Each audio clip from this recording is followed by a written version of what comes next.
निवांत वाटायला बघितलं मोठं. हां, मग ते सगळं दिलेलं आहे कमहूत अगदी आपल्या ठरल्यापासून मीठपासून आपण बोलण्यापासून काय काय केलं आहे काय काय नाही, साहेबांनी काय शब्द दिले, संख्या दिली, सगळं चालू आहे. आपण पॅरलर समाजासाठी पण काय काय केलेलं आहे, बालपिंडू याच्यामधून सगळ्या योजनांमधून ती आकडेवारी मोठी दिलेली आहे. आसपास 6,000 कोटी आपण कर्ज दिलेलं आहे, बिना व्याजी आपण देतो आहे, बिना तारण देतो, सगळं दिलेलं आहे त्याच्यामध्ये. म्हणजे हे मिळत नाही तोपर्यंत आपल्या सगळ्या सोयीसुविधा आहेतच आपल्या सगळ्या विद्यार्थ्यांसाठी. थोडं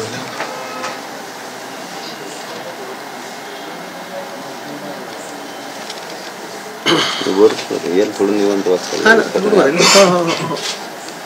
ते निवांत वाचा हरकत येतो, ते मोठं सगळं कार्य दिलेलं आहे.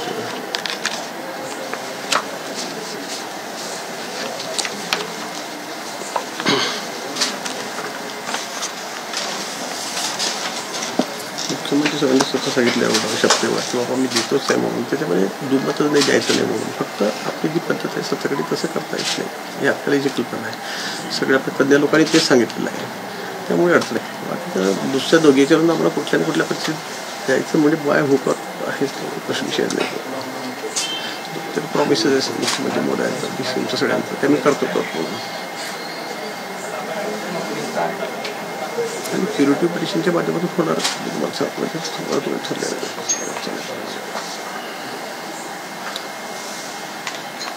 तुमच्यामुळे तर इतकं सगळं या टोकाला ते आलेलं आहे. आजपर्यंत इतके आंदोलन झाले की झालं होतं का पुढे झालं होतं, आपण देवेंद्रजी केलेलं होतं, पण ते सुप्रीम कोर्टात गेल्यामुळे ते बाहेर काढल्यामुळे मग ते गेलं होतं. आणि त्यावेळेला झालं होतं खरं म्हणजे सगळ्या ठिकाणी टिकल्यावर ते सुप्रीम कोर्टात आपण नाही टिकू शकलो, ठीक आहे, दुर्दैव झालं त्यावेळेला समजा. पण त्यानंतर इतक्या झपाट्याने तुम्ही सांगितल्याप्रमाणे सगळ्या गोष्टी होत आहेत त्याच्यामध्ये.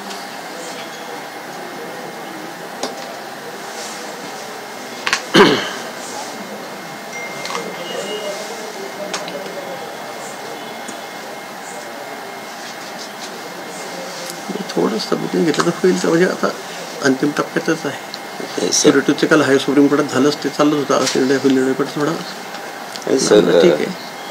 सबुरीनाच आहे. मला नाही वाटलं की सबुरीना नाही म्हणून. पहिल्या वेळेस 3 महिने मागितले होते मामा, बरोबर आहे का, आपण दिले ना, निवारच करावं लागेल ना.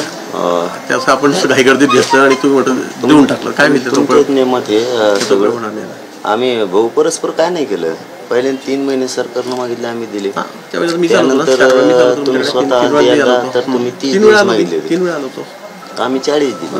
आता परत मामा ते आले त्यावेळेस बी आता मागितले 24 डिसेंबर, 2 महिने तरी दिले. आता कायद्याच करावं लागेल की मला एक सांगा. कायदेशीर करायसाठी दिले ना तुम्ही, म्हणले कायद्यात करायला लागण्यासाठी पाहिजे. क्युरेटिव्हचं चाललेलं आहे. आता आपण मागासवर्गीय ॲप नेमलेला आहे, आपण त्याच्यामध्ये सगळं आता सिद्ध करतो की बाबा आपण कसे मागायला. तर मागच्या वेळेला 100% ठिकाणी 50% धरून त्यांनी ते सगळं केलेलं होतं. नोकऱ्या जे लागलेल्या ते टिकणारच नाही, परत असं होणार नाही. असं कसं होईल? ज्या मागच्या वेळेला ज्या क्युरी मागच्या वेळेला ज्या क्युरी निघालेल्या होत्या त्या आपण कंप्लेंट करतो, ते सगळ्या त्यात काहीच राहणार नाही. बाकी असं नाही होणार. स्वीकारले बी नाही ना वाटतं, त्यांची तारीख नाही पडली वाटतं क्युरेटिव्ह पिटिशन. नाही तर त्यांनी तर सांगितलं तेवढी तर खिडकी विंडो ओपनच आपल्याला, त्यांनी तपासतात ते हो सांगितलं त्यांनी, म्हणून आपण कोर्टात गेलो नाही तर त्यांनी फेटाळून दिलं असतं ते. आमच्या मनानं आम्ही तुमच्या शब्दाचा सन्मान केलेला हो. प्रत्येक वेळेस तुम्ही वेळ मागितला ना आम्ही दिलाय. मामा दिला का नाही दिला? होतं सगळ्यांना चिंता त्या गोष्टी, असं नाही.